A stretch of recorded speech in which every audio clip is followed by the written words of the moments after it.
মানে আমি লাউ শাক কাটছি মনে হয় কতদিন হয়েছে, সেটা যে একটু রান্না করব তারও পাই না। গাছের ফ্রেশ জিনিস দেখেন এরকম, মানে এই হইলো নিজের জন্য রান্না করতে হয়, এটা তো নিজেই খাই, সব শেষে পড়ে, এজন্য আর হয় না।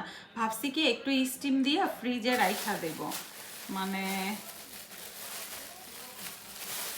এই হলো গিয়ে বিজি লাইফ। আপনারা তো অনেকেই সারাদিন কমেন্টস করতে থাকেন, আপু কিচেনটা একটু গুছিয়ে রাখেন তাহলে দেখতে সুন্দর লাগবে।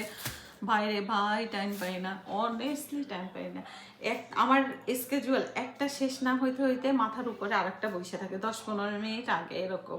চিন্তাও করতে পারবেন না আপনারা যে আমি কি পরিমাণে দৌড়ের উপরে থাকি। তার মধ্যে তো আপনাদের সাথে একটু ভিডিও টুকটাক শেয়ার করি, তারপরে তো মানে একবারে পুরো মেশিনের মতো। ডাটাগুলো ভালো আছে, তো আমি এখন এইটা যেটা করব, শাকগুলো একবারে নষ্ট হয় না, তো এইটা আমি একটু স্টিম দিয়ে রাইখা দেবো। চলেন আমি কিভাবে স্টিম দেই আর কিভাবে ডিপ ফ্রিজে রাখি সেটা আপনাদের দেখাই। আগে ভালো করে এগুলো ওয়াশ করে কেটে নিই, তারপর স্টিমের পালা। আমি লাউ শাকটা যে স্টিম দিই এই পাতিলটায়, এই পাতিলটা আমার খুবই খুবই ভালো, আমি টিজে ম্যাক্স থেকে কিনছিলাম। দেখেন দুইটা একসাথে, এটা ঢাকনাও আছে। তা আমার স্টিমের কোনো জিনিস হইলে আমি এইটাই ইউজ করি, আর এইটাও তা আমি মানে খুবই পারফেক্ট আমার জন্য এই পাতিলটা, হ্যান্ডিও আর খুবই ভালো, আমি অনেক বছর ধরে ইউজ করতেছি। তো পানিটা ফুটে উঠলে আমি প্রথমে লাউ শাকের ডাটাগুলা দিব। এরকম যখন স্টিমটা ওঠা শুরু করবে আমি এই ডাটাগুলো দিয়ে দিব। ডাটাটা দিয়ে একটু ঢাকনা দিয়ে রাখবো। এইটা আমার একদম পারফেক্ট ঢাকনা, এইটারই সেটটা। তা আমি এইটা জাস্ট 2-3 মিনিট স্টিমে দিব, এরপরে শাকটা দিব লাস্টে। মানে যখন সিদ্ধ হয়ে যাবে তখন কিন্তু মানে ডাটার কালারটা চেঞ্জ হয়ে যাবে এই পর্যায়ে। মানে আমার মনে হয় 1 মিনিট রাখছি, আসলে 100% সিদ্ধ না রান্না করার পথে, অ্যাকচুয়ালি 60% সিদ্ধ করে তারপরে রাখবো জিনিসটা। এবার শাকটা দিয়ে দিতেছি।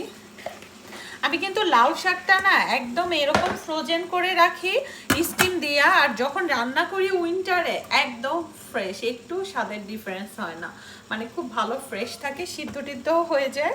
মানে তো আমি শাকটা এটা সিদ্ধ করবো, টোটাল দেখা যায় আমার স্টিমে 5 থেকে 6 মিনিটের মধ্যে হয়ে যায়।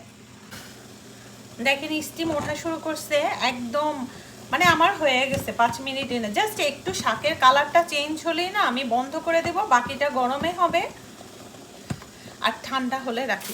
আমার হয়ে গেছে, তা আমার টোটাল 4-5 মিনিট লাগছে, বেশি লাগে না।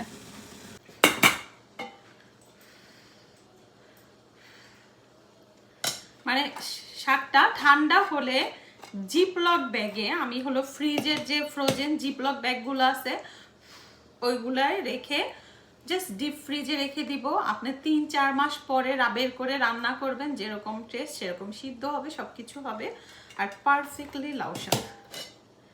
জানেন তো আপনারা এই সামারে লাউ শাক যাদের যাদের গাছে হয়েছে, শীত আসতেছে, আমার গাছে যেটুকু আছে শীত আসার আগে আমি চিন্তা করছি আরও প্রসেস করে কিছু প্যাকেট করে রেখে দিব। তো এভাবে আপনারা ইজিলি রাখতে পারেন।